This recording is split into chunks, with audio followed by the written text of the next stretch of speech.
Lecture number 7, classification of elements and periodicity in properties. Okay students, so in today's lecture we will study about electron gain enthalpy. What is electron gain enthalpy? Basically हम क्या समझते हैं, last class में अच्छा हमने देखा था ionisation energy या आयोनाइजेशन एंथैल्पी. आयोनाइजेशन एंथैल्पी क्या था कि कोई भी एक neutral gaseous atom, isolated neutral gaseous atom क्या कर रहा है, से फॉर एग्जांपल ये गैसियस है, ठीक है, ये आयोनाइजेशन एनर्जी एब्जॉर्ब कर रहा है या फिर दे रहे हैं हम इसको, and then finally it is getting converted to an ion plus what, one electron is lost. अब जब हम इलेक्ट्रॉन गेन एंथैल्पी की बात करते हैं तो वर्ड से ही समझ आ रहा है कि इलेक्ट्रॉन गेन करने के लिए या इलेक्ट्रॉन गेन करने के प्रोसेस में जो एनर्जी पैरामीटर्स हैं, जो हमारे एनर्जी एस्पेक्ट्स हैं, वो हम यहाँ पर पढ़ने वाले हैं. ये भी एक क्वांटिटेटिव फैक्टर होता है just like ionisation energy. Okay, तो इलेक्ट्रॉन गेन एंथैल्पी हमको जिस तरह से समझ सकते हैं कि से फॉर एग्जांपल एक एटम है X, okay, in its gaseous state, इसको हमें बनाना है आयन. यस, अच्छा, एक इंपॉर्टेंट चीज और, आयोनाइजेशन एंथैल्पी हम केटाइंस के केस में पढ़ते थे ना, इलेक्ट्रॉन गेन एंथैल्पी हम एनायंस के लिए पढ़ेंगे. क्यों? क्योंकि जब इलेक्ट्रॉन गेन होता है तब एनायन ही तो बनता है. Therefore so when an electron is gain ना, तो ये क्या बन जाएगा, X माइनस, इजंट इट? तो ये बन गया, इसका आयोनाइजेशन हो गया ना. And when did it happen? When an electron was added to it, added to the neutral atom. दूसरी बात ये कि इस प्रोसेस में energy is released. In general energy जो होती है स्टूडेंट्स, वो रिलीज होती है upon addition of an electron. दूसरी बात ये कि डिपेंड करता है, इट बेसिकली डिपेंड्स. देखो ऐसा होता है कि depending on the element process of adding an electron to the atom, it can be either endothermic और exothermic, मतलब या तो एनर्जी रिलीज होती है या तो एनर्जी एब्जॉर्ब होती है. बट इस प्रोसेस में इन जनरल जो फर्स्ट प्रोसेस होता है, that is first electron gain enthalpy values में आयोनाइजेशन एनर्जी के साथ अगर हम कंपेयर करें तो आयोनाइजेशन एनर्जी में it is absorbed, energy is absorbed, लेकिन इस केस में इट इज रिलीज्ड. ठीक है, दो बातें हैं, क्लियर है? अब आगे हम देखते हैं नेक्स्ट पॉइंट जो रहेगा वो ये होगा कि एग्जैक्टली होता क्या है. See, when we go on studying what exactly is electron gain enthalpy, तो it is the energy changes taking place, या we can say energy associated, energy associated when an electron is added to neutral gaseous atom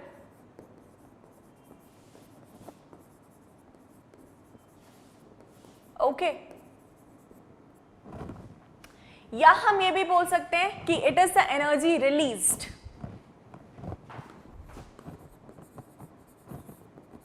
energy released when an electron is added to neutral gaseous atom to form corresponding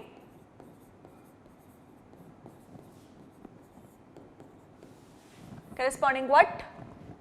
Anion. ठीक है, clear है इतनी बात? So this is the basic definition for electron gain enthalpy.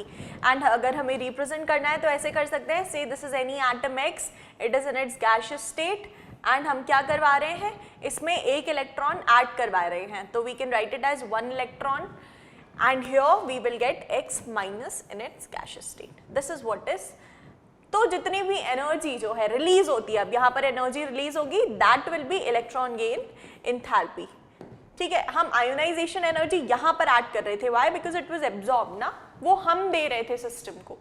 ठीक है, clear है इतनी बात? चलो नाउ दूसरी चीज जो हमें पढ़नी है वो ये है कि ट्रेंड क्या है, इलेक्ट्रॉन गेन एंथैल्पी का ट्रेंड क्या है। तो देखो यहां पर जब whenever we consider metals ना and non-metals, metals are on the left side of the periodic table and here we have non-metals। तो लेफ्ट से राइट जब हम जाते हैं पीरियोडिक टेबल में, ठीक है, तो लेफ्ट से राइट जाने पर क्या होता है, एनायन बनने की टेंडेंसी इंक्रीज होती है, बिकॉज मेटल्स है ये तो कैटायंस बनाएंगे, यस, लेकिन नॉन मेटल्स क्या बनाते हैं, एनायंस। तो अगर हम एग्जाम्पल कंसिडर करें say fluorine, chlorine, bromine, right, these are what, halogens. What are these? Group 17 halogens. Okay, इसका electronic configuration 2,7, 2,8,7, 2,8,8,7, isn't it? We can see that इनको एक एक इलेक्ट्रॉन चाहिए एडिशनली टू बी स्टेबल। अब 7 इलेक्ट्रॉन्स थोड़ी ना loose कर देंगे, एनर्जेटिकली फेवरेबल नहीं है वो, तो एक एक इलेक्ट्रॉन गेन कर लेंगे ताकि ऑक्टेट कंप्लीट हो जाए भाई। तो अब ये जो इलेक्ट्रॉन गेन करने का प्रोसेस है, इसमें जितनी भी एनर्जी रिलीज होगी that will be the electron gain enthalpy. Clear है इतनी बात? अगर हम फ्लोरीन का एटम कंसिडर करें, ये फ्लोरीन का nucleus, first shell, second shell. First shell में वी हैव 2, सेकेंड शेल में 1, 2, 3, 4, 5, 6 एंड 7। एक इनकमिंग इलेक्ट्रॉन जो है वो यहाँ पर ऐड होगा, तो इसको ऐड, जब ये ऐड होगा ना तो एनर्जी रिलीज होगी। तो this is the electron gain enthalpy, मतलब इलेक्ट्रॉन गेनिंग की वजह से जो एंथैल्पी या एनर्जी रिलीज हो रही है, that is electron gain enthalpy. ठीक है, तो whenever we are going from left to right in a period, हाँ, ready, whenever we are going from left to right in a period, देखो यहाँ पर जब हम बात करेंगे तो what happens, tendency to form anion increases। अब यहाँ पर है क्या, हमारे फ्लोरीन, क्लोरीन, ब्रोमीन, हैलोजेंस है, और उससे पहले क्या है, ऑक्सीजन, नाइट्रोजन, isn't it? ये क्या है स्टूडेंट्स, इनमें क्या है, इसमें 3 इलेक्ट्रॉन लेस है, 2 इलेक्ट्रॉन लेस है, 1 इलेक्ट्रॉन लेस है, तो ये प्रेफर करते हैं इलेक्ट्रॉन को गेन करना to form the corresponding anions. तो ऐसा बोला जाता है कि left to right in a period tendency to form the anion increases and electron gain enthalpy values also increase when we move from left to right. Reason क्या है? Reason ये है कि देखो अगर मेटल्स के केस में कंसिडर करें, से फॉर एग्जाम्पल पोटेशियम ले लेते हैं, चलो पोटेशियम ले लेते हैं। पोटेशियम का इलेक्ट्रॉनिक कॉन्फ़िगरेशन 2,8,1 है ना? तो क्या होता है, अब ये एक इलेक्ट्रॉन गेन कर भी ले तो क्या मतलब है, कोई मतलब निकलता है, ड्यूप्लेट ही तो कंप्लीट होगी। तो ड्यूप्लेट तो इसके केस में कंप्लीट करवानी ही नहीं है, इसको तो ऑक्टेट चाहिए स्टेबिलिटी के लिए, isn't it?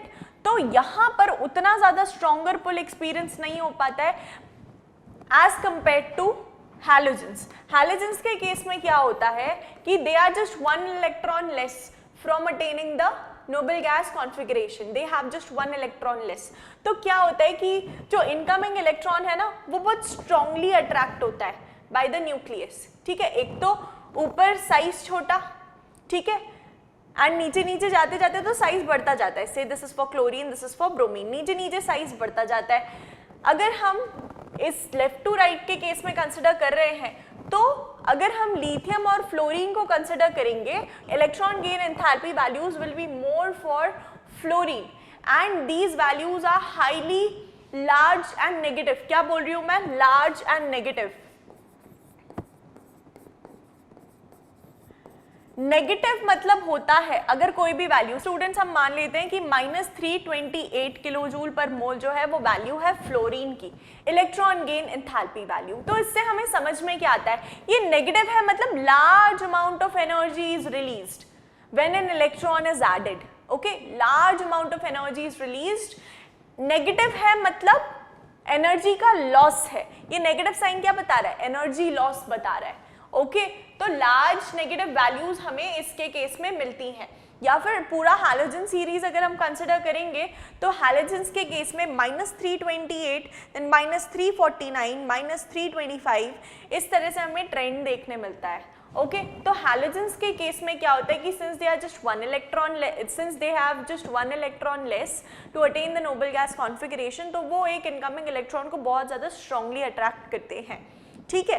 This is the reason कि left to right electron gain enthalpy values increase and down the group ये घटती जाती हैं। डाउन द ग्रुप क्यों घटती जाती हैं? क्योंकि distance from the nucleus valence electron का या भी जो भी है इनकमिंग इलेक्ट्रॉन का डिस्टेंस फ्रॉम द न्यूक्लियस बढ़ता जाता है।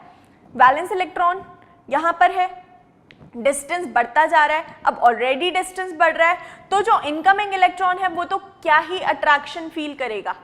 जब यही वैलेंस इलेक्ट्रॉन कम अट्रैक्शन फील कर रहा है तो इनकमिंग वैलेंस इलेक्ट्रॉन तो और कम अट्रैक्शन फील करता है, इसीलिए down the group electron gain enthalpy values decrease. This is the trend. Okay चलो तो एक बार समझ लेते हैं कि group 17 elements have very high negative electron gain enthalpy because they can attain stable gas configuration by picking up just one electron. Okay. Electron gain enthalpy values have large negative values towards the upper right of the periodic table preceding the noble gases, मतलब halogens की बात हो रही है। इसके बाद as a general rule electron gain enthalpy values become more negative with the increase in atomic number across a period. Across a period ये बढ़ती जाती हैं, they become more and more negative. Okay. दूसरी बात करते हैं, except electron gain enthalpy to become less negative as we go down a group, size increases and the added electron won't feel any effective pull, तो इसीलिए down the group EGE values जो है घटती जाती हैं, ठीक है। चलो इसके अलावा अगर हम बात करें ऑक्सीजन और फ्लोरीन की, okay, electron gain enthalpy of oxygen और fluorine is less negative than that of the succeeding element. This is because when an electron is added to oxygen और fluorine, added electron goes to smaller n is equal to 2 quantum number and suffers significant repulsion. For n is equal to 3 quantum number, that is chlorine की बात अगर करें तो added electron occupies a larger region of space and the electron repulsion is much less. Basically बोला जा रहा है कि electron gain enthalpy values की बात करें ना तो क्लोरीन ज़्यादा, अच्छा हमने एक ट्रेंड देखा कि नीचे नीचे घटती जाती है, लेकिन एक एनोमली ये है कि क्लोरीन के केस में एंड फ्लोरीन के केस में अगर हम कंपेयर करेंगे तो क्लोरीन की इलेक्ट्रॉन गेन एंथैल्पी वैल्यू ज़्यादा है। रीज़न क्या है? चलो कंपेयर करते हैं। फ्लोरीन हो गया एंड ये हमारा क्लोरीन है। जनरल ट्रेंड देखते हैं कि EGE वैल्यूज जो है वो डाउन द ग्रुप जो है डिक्रीज होती है, isn't it?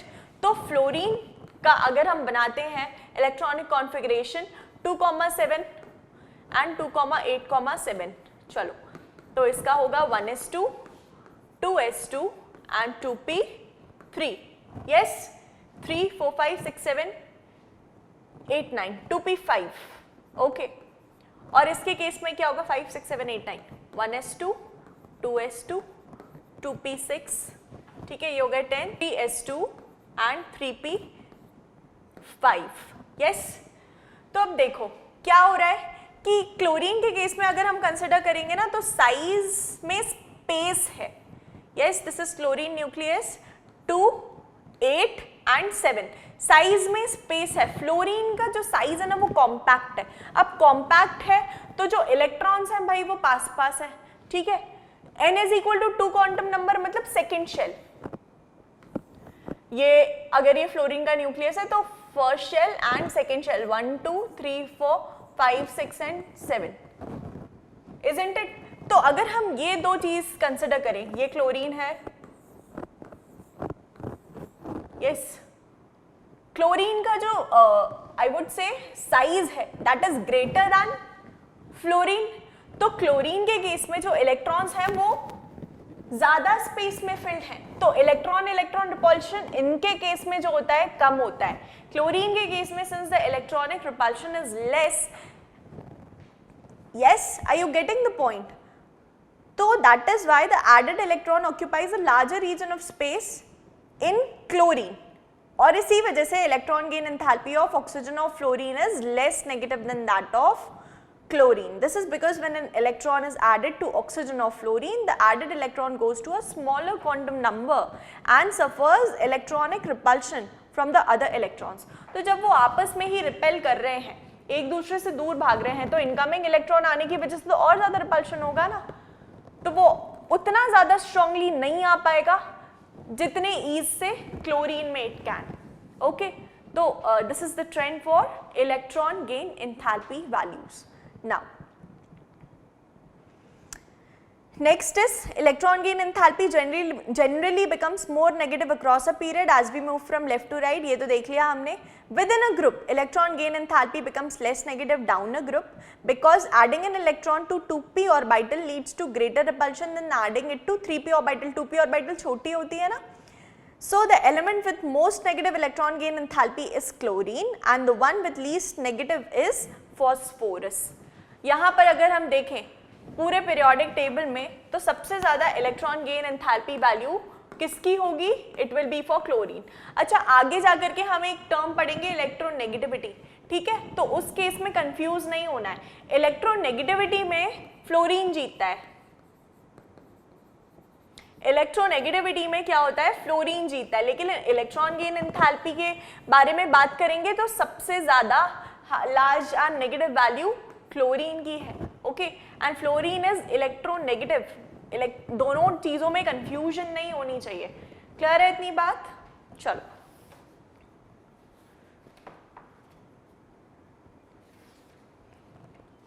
I hope this much is clear to all of you. Now let us move on to another term, that is electronegativity. अब students, electronegativity क्या होता है? It is the tendency of any atom to attract the shared pair more towards itself. What am I saying? Electronegativity is tendency of an atom to attract shared pair more towards itself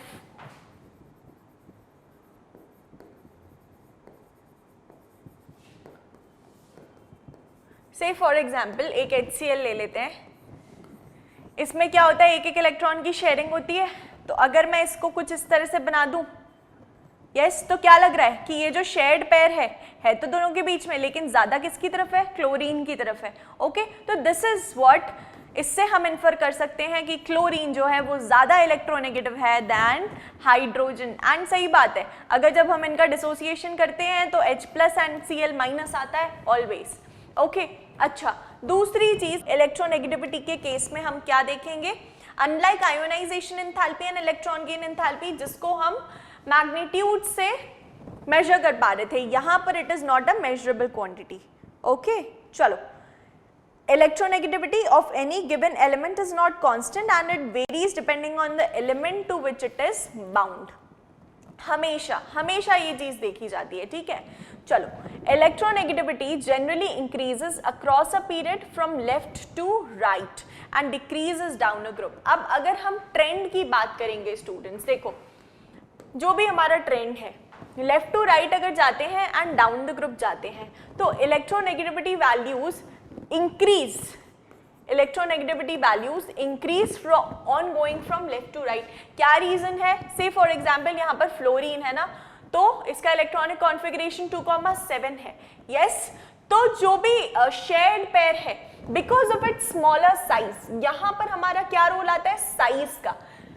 यहाँ पर since atomic size is decreasing across a period ना, across a period atomic size is decreasing. तो since छोटा size है, यहाँ पर size बड़ा है, यहाँ पर साइज छोटा है, तो छोटा है तो फिर वो ज्यादा स्ट्रांगली अट्रैक्ट करता है जो भी इलेक्ट्रॉन पेयर है उसको, because of its compact size. Similarly अब क्या होता है कि नीचे नीचे साइज बढ़ता जाता है ना, डाउन द ग्रुप जब हम बात करते हैं तो साइज जो है वो बढ़ता जाता है. अब साइज बढ़ता जाता है तो कॉन्सेप्ट ये है, जितना कॉम्पैक्ट साइज उतना ज्यादा स्ट्रांगली वो अट्रैक्ट करेगा इनकमिंग इलेक्ट्रॉन को, या फिर जो भी शेयर्ड पेयर है उसको, shared pair mainly shared pair को उतना ज्यादा अट्रैक्ट करेगा जितना ज्यादा छोटा साइज है. तो यहाँ पर छोटा साइज लिथियम का है, तो फिर इसीलिए बोलते हैं कि इसकी इलेक्ट्रोनेगेटिविटी वैल्यू ज्यादा होगी, इसकी उससे कम, इसकी उससे कम, तो electronegativity decreases down the group. Reason क्या है?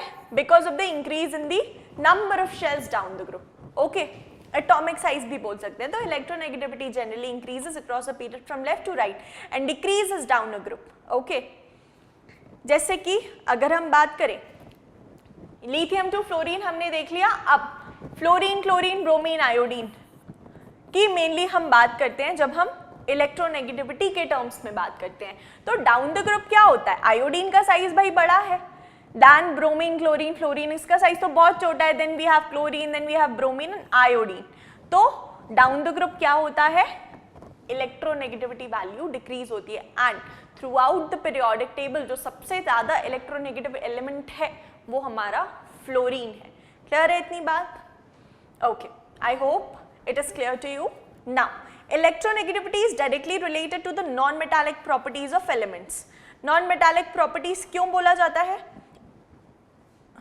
देखो ऐसा बोला जाता है कि इलेक्ट्रोनेगेटिविटी जो है it is directly proportional to non metals या non metallic character. Non metallic character, इससे हम क्या समझ रहे हैं कि अगर कोई भी स्पीशीज या कोई भी atom element, okay give me a minute students, हाँ, electronegativity is directly proportional to non metallic character and दूसरी चीज electronegativity is inversely proportional to metallic character.